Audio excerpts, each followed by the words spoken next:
We all know that the Xbox Series X is selling quite well, but you might not know that the Xbox Series S is selling better than the X, and especially it's important to note that it is selling better in key markets where the Xbox has always wanted to break in. I think this is a significant moment in time where people are saying, hey, maybe I don't need the Series X, but the Series S is a perfect second console. Let's talk about why this is great and dive into the story right now.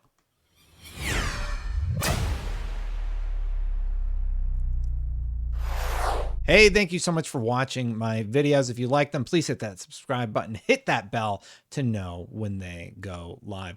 So for the longest time, I think back to when the Xbox Series X was announced, and they also announced that there would be a Series S console. I was very excited because I know that a lot of us, we care about 4K, we care about 120 hertz, but you know what most people care about? None of that. They care about playing their games. They don't mind 1080p. They want a low cost of entry. They want lots of games to play. And hey, if they look good, Series S is just fine for them. I always expected the console to do well, but to outsell 2-1, I've seen some places, the Series X, I don't think I ever would have expected that. And the numbers that we're seeing in Japan for Xbox is quite surprising. They've already outsold the previous generation of consoles in just a year. So, and that's their lifetime. So let's get into this story. This is from over on purexbox.com. Xbox Series S reportedly outsells Series X in various key markets. The Series S has come to town. This is by Fraser Gilbert. And it's important to note that the Series S largely we thought would be a great second console, right? So here's what it says. According to Ampere Analysis, they talk about the lesser powered Series S has come into its own, and they say the strong adoption of Series S is having an outweighed impact on digital game sales to Xbox Series consoles when compared to PlayStation 5. And its success could be attributed to the component shortages and Xbox Series X supply constraints that have affected this generation throughout the COVID-19 pandemic. The pull quote they have from the Ampere is, as a digital-only product, the strong adoption of Series S is having an outweighed impact. Sony continues to make a mere conservative approach to its digital-only PlayStation 5 console mix, with the disc-based version of the console taking a dominant position in the market. And Ampere is guessing that they have sold 6.7 million Xbox Series X and S consoles combined, with the sales of the PS5 and PS5 Digital Edition sitting somewhere around 12.8 million. We know that the PS5 consoles are vastly outselling the Xbox right now. But when you hop on over to the Ampere report, let's go ahead and just read the report for himself. I like to go right to the source. So we've read the news article. Let's talk about this.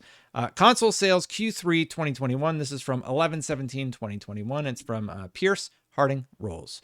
PS5 supply improves, bringing it closer to Switch. You know that the PS5 it broke the 33-month record for the Switch, which was astounding. But let's see what here. Xbox Series Series S outsells Series X across several key markets.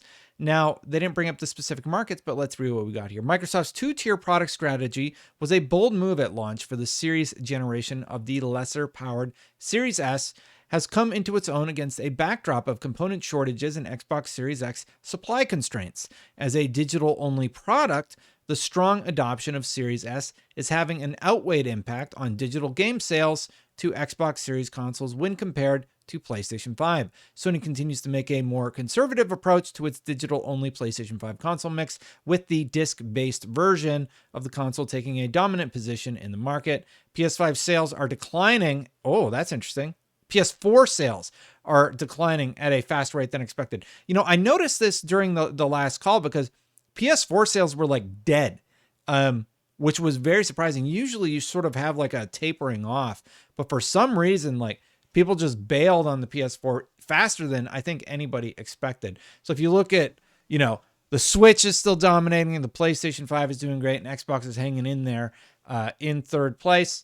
I have to wonder how much of that lower console sales has to do with the fact that the Xbox games do come to PC, and a lot of PC players are like, I'm just fine playing my Game Pass here. I find myself more and more often just opening up that Game Pass or the Xbox app on my PC and just playing there, and it's great. So PS5 sales are declining. Before the launch of the PS5, Sony announced its intention to continue serving content to the 115 million PS4 installed base for the foreseeable future. This suggested that sales of PS4 hardware would continue on relatively strong for the next couple of years at least. However, sales in 2021 are weaker than we expected, and this has led us to review our forecast for the platform. While not in the same category as the slowdown of Xbox One sales, it is less likely that PS4 will emulate the feats of PS2, which continued to sell strongly a number of years into the PS3 life cycle. So it's really interesting because, like, you have to remember there's like 114, I think, million PlayStation 4 consoles out there right now. So I guess they're already at saturation for the PlayStation 4 market because nobody is picking up consoles at a discount. I have to imagine the chip shortages plays into that, etc. But the story that I wanted to talk about was the Xbox breaking into other markets. Now, I had brought this up in a previous video where I sort of talked about how the Xbox is selling well in Japan, specifically the Xbox Series S. It's really, really great to see that this lesser powered console is speaking to more people. It's very compact. It's very small. It's a nice design. It's a very simple design. It's a rectangle with a big speaker on it, right? You've all seen it. I have all my consoles here. You usually see the Xbox in my shot. Even today, that's cropped out. It's Xbox, PS5, and then a bunch, just a smattering of consoles over there. But the point is, I get it. I see these things available on store shelves. I don't know what components are in them, but for some reason, the Series S set of consoles is more readily available. And if you're trying to get in on next gen, you don't want to spend a lot of money. You've heard all this great stuff about Game Pass. You don't have a PC. Like, if you check all those boxes, hey, there's that Series S sitting right there. Yeah, let's pick it up. That Halo Infinite, everybody's talking about it. Forza, everybody's talking about it. And those games are going to continue. So there's now 3 reasons to purchase that console. You have a great Game Pass service. You have Forza Horizon 5. And you have Halo Infinite multiplayer, which is free to play. So if you're looking, and then I didn't even list the third parties. You have Apex, you have Call of Duty, you have all of the other games that are still there, that are still free to play. Fortnite, of course, is hugely popular. All the family games that are part of Game Pass. I believe they just announced that Cameo. I don't know if Cameo was added, but it's just an old game that I really like. That's a family game. Anyway, you see a Series S on shelves, and often that will happen. You almost never see the Series X. I doubt you would ever see a PlayStation 5. It is clearly the more popular console right now, but I don't think that really matters. It's because people are interested in just being able to game, and if you see your Series S, you're going to pick it up. Maybe you already have a PS5 and you want to play in the Xbox ecosystem, so to speak. Series S is very low point of entry, and obviously it's paying off in dividends because it's selling well. Anyway, I just want to talk about this story a little quick. Kind of a light news story. I have a video planned for tomorrow that I'll record later on. It's very late, so I'll just say thank you so much. Let me know what you think about this story in the comments below. If you like these sort of videos, please hit that subscribe button, hit that bell to know when they go live. If you would like to become a member, memberships are turned on. Thank you so much sincerely to all of the members who support this channel. If you would like to become one, you can click that join button. It's right there.